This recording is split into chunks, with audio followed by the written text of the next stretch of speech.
नमस्कार दोस्तों, कैसे हैं आप सब। आशा करता हूं आप सभी सुखी व स्वस्थ होंगे।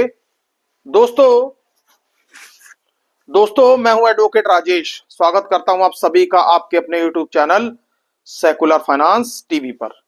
दोस्तों, ज्यादा समय ना लेते हुए आज हम जिस लोन ऐप की चर्चा करेंगे वो है ब्रांच लोन ऐप।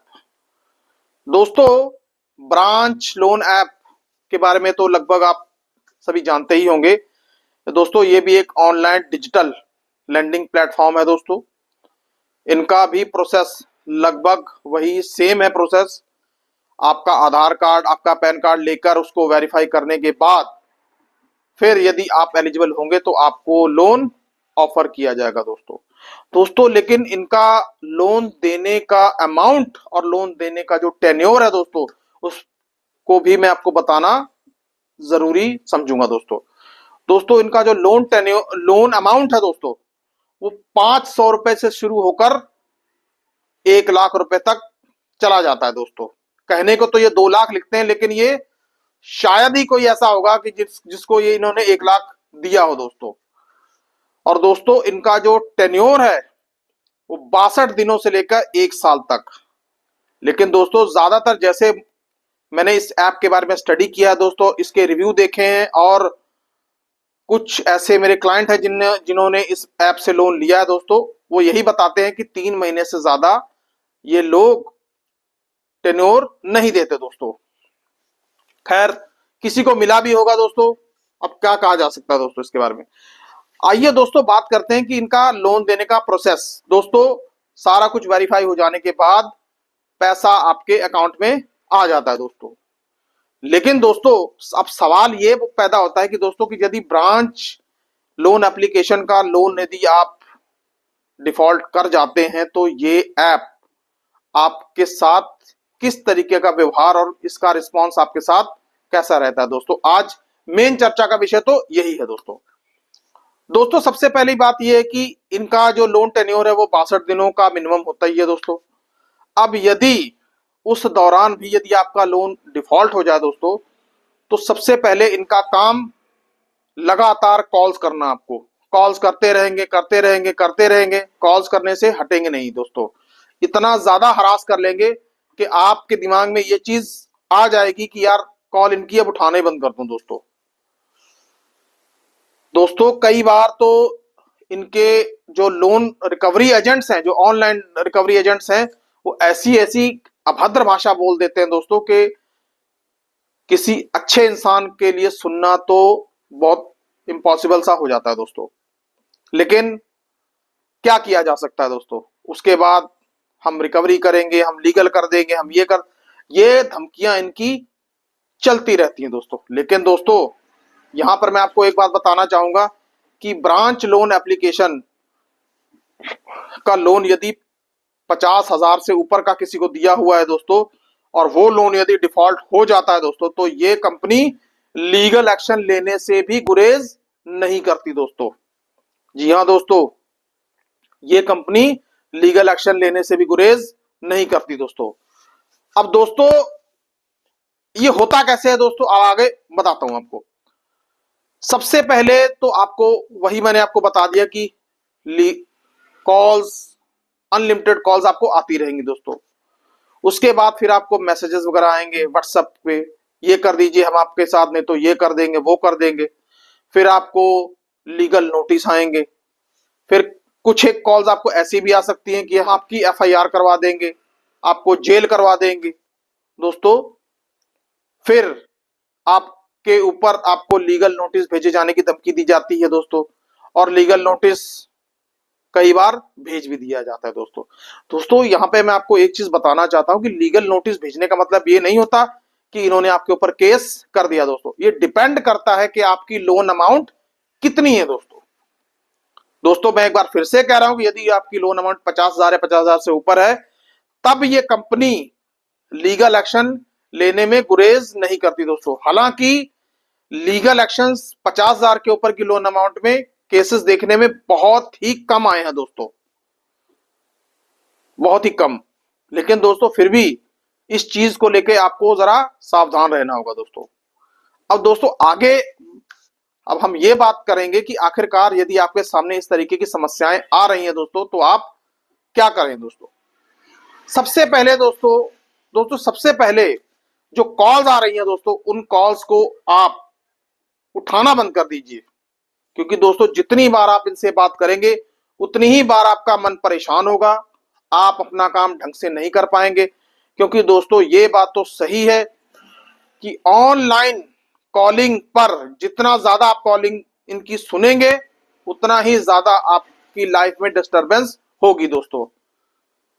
और दोस्तों इनका तो काम ही यही है कि लोगों को हरास करना दोस्तों। तो इस कर तो बात सीधी सी ये है कि आप इनकी कॉल्स को उठाना बंद कर दीजिए दोस्तों। फिर उसके बाद यदि आपको व्हाट्सएप के ऊपर कोई मैसेजेस वगैरह आते हैं कि हम आपकी एफआईआर करवा देंगे, हम आपके ऊपर कानूनी प्रक्रिया में केस डलवा देंगे, तो दोस्तों उन चीजों पर भी आपको ध्यान देने की जरूरत नहीं है दोस्तों डिपेंड अगेन करता है कि आपका लोन अमाउंट कितना है दोस्तों। लेकिन यदि आपके पास कोई नोटिस आ जाता है दोस्तों, लीगल नोटिस, तो दोस्तों इनके भेजे गए लीगल नोटिस का जवाब आप जरूर दें दोस्तों। किसी एडवोकेट से सलाह लें कि हमें इसका जवाब कैसे देना है दोस्तों। यदि आप नहीं दे सकते, यदि आप एडवोकेट की महंगी फीस नहीं भर सकते, तो बहुत ही कम चार्जेस में हम आपके लीगल नोटिस का जवाब भी दे सकते हैं दोस्तों आपकी स्क्रीन पर व्हाट्सएप नंबर जो दिखाई दे रहा है दोस्तों, आप हमें उस पर अपना लीगल नोटिस या सम्मन व्हाट्सएप कर सकते हैं दोस्तों। आगे की जो भी कार्रवाई होगी वो बहुत ही मार्जिनल पेमेंट लेकर हम आपकी समस्या का समाधान करने की कोशिश करेंगे दोस्तों याद रखिए हमारा व्हाट्सएप नंबर पेड है दोस्तों। अब दोस्तों बात मैं कर रहा था कि लीगल नोटिस का रिप्लाई की। दोस्तों लीगल इनका जो लीगल नोटिस इन्होंने भेजा है दोस्तों, हमें उसका रिप्लाई जरूर से जरूर देना है दोस्तों। अपनी सारी की सारी व्यथा आप उसमें लिख दीजिए दोस्तों। फिर उसके बाद ये क्या करते हैं कि आपको एक आर्बिट्रेशन का भी नोटिस भेज सकते हैं दोस्तों। आप उसका भी रिप्लाई दीजिए, उसका भी आप रिप्लाई दे दीजिए दोस्तों। फिर ये कंपनी स्टेप लेती है, या तो आर्बिट्रेटर से अवार्ड पास करवाएगी, या फिर ये company under section 25 of payments and settlement act में आपके खिलाफ सिविल कोर्ट में केस डालेगी दोस्तों। सिविल कोर्ट में केस डालने पर एक चीज मैं आपको बता दूं कि ये बेलेबल ऑफेंस है, सेम डे बेल हो जाती है दोस्तों, घबराने की जरूरत नहीं है दोस्तों भारत में कहीं भी किसी के साथ भी यदि ये इस तरीके का केस यदि हो जाता है दोस्तों, तो सेम डे बेल होने का प्रावधान है दोस्तों पेमेंट्स एंड सेटलमेंट एक्ट के केस में। दोस्तों यदि आप ऐसी किसी समस्या से जूझ रहे हैं दोस्तों, तो आप हमें भी कह सकते हैं दोस्तों। हमारे एडवोकेट्स ऑल ओवर इंडिया में पूरे पैनल पर हैं दोस्तों। फिर क्या होगा, जब एक बार बेल हो गई तो फिर केस चलना शुरू हो जाएगा दोस्तों। लेकिन दोस्तों अब बात आगे क्या दोस्तों, जब आपका केस चलना शुरू हो जाएगा, केस चलते चलते चलते चलते टाइम हो जाएगा दोस्तों। लेकिन दोस्तों एक चीज मैं आपको और भी बता दूं, जो इस तरीके के केसेस होते हैं वो हमेशा से ही कंपाउंडेबल होते हैं दोस्तों। कंपाउंडेबल का मतलब ये है कि किसी भी स्टेज पर इस केस में समझौता किया जा सकता है दोस्तों। चाहे इस केस का फैसला डिस्ट्रिक्ट कोर्ट में हो, चाहे इस केस का फैसला हाई कोर्ट में हो, यानी ये केस चाहे सुप्रीम कोर्ट तक भी चला जाए, ये केस हमेशा से ही कंपाउंडेबल होता है दोस्तों खैर इतनी दूर तक तो कोई जाता भी नहीं है, लेकिन आपकी जानकारी के लिए मैं ये सब आपको बता रहा था दोस्तों।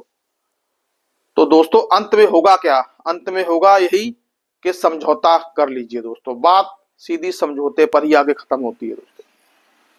50,000 का यदि लोन है तो कंपनी से आपका समझौता 20%, 15%, 10% पर भी हो सकता है लेकिन पैसा आपको दे देना चाहिए दोस्तों मैं अपने वीडियोस में ये कभी भी नहीं कहता कि आप कंपनी का पैसा मत दीजिए, कंपनी का पैसा जरूर दीजिए। क्योंकि जब आपको जरूरत थी तो कंपनी ने आपकी मदद की थी दोस्तों।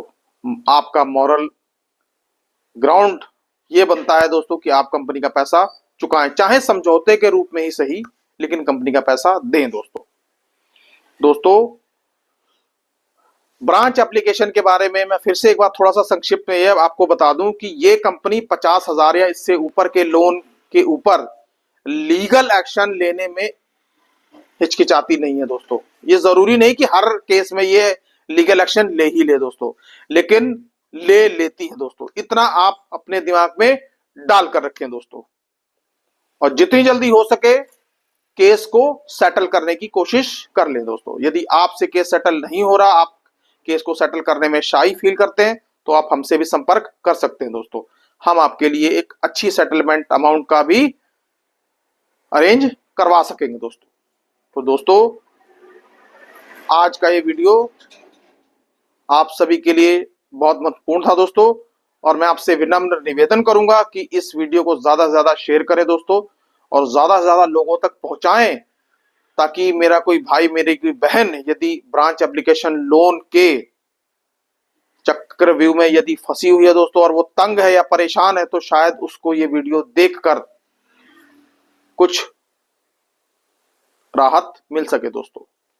दोस्तों, सिर्फ इस कंपनी में इस ऐप का के पास एक ही रास्ता है, वो भी लीगल का दोस्तों। और ये कंपनी कोई रिकवरी एजेंट नहीं, कोई कुछ नहीं, और कुछ भी नहीं भेजती दोस्तों। सिर्फ और सिर्फ लीगल, यदि ये करना चाहे तो। इतनी बात आप याद रखिए दोस्तों। दोस्तों, डरना नहीं है, घबराना नहीं है, और डट के सामना करना है दोस्तों। रिकवरी एजेंट्स आपके पास कभी नहीं आएंगे, और कॉल्स तो खैर आती ही रहेंगी दोस्तों। कॉल्स को कैसे हैंडल करना है वो मैंने आपको बता ही दिया है दोस्तों। दोस्तों, सुखी रहिए, स्वस्थ रहिए। जय हिंद, जय भारत।